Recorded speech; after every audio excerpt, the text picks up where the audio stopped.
plus. Hein, La France a signalé près de 180 000 nouveaux cas positifs ces dernières 24 heures, ce qui est de loin le nombre le plus élevé depuis le début de la pandémie de Covid-19.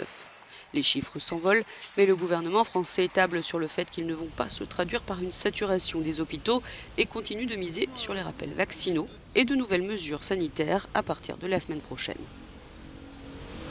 Aucune mesure ne résout le problème en soi et nous sommes devant l'inconnu avec ces variants et je pense que le gouvernement fait au mieux en essayant de préserver la liberté individuelle des gens. En Grèce, le nombre de personnes positives au Covid-19 a plus que doublé ces dernières 24 heures avec près de 22 000 cas pour environ 11 millions d'habitants. C'est la première fois que les autorités grecques annoncent un nombre à 5 chiffres. L'Organisation nationale pour la santé publique grecque a également annoncé 60 décès. Au Portugal, les autorités sanitaires signalent aussi un nombre record de plus de 17 000 nouveaux cas en 24 heures. Mais donnée importante, le nombre de personnes admises à l'hôpital et en soins intensifs ne suit pas la même courbe et c'est une bonne nouvelle.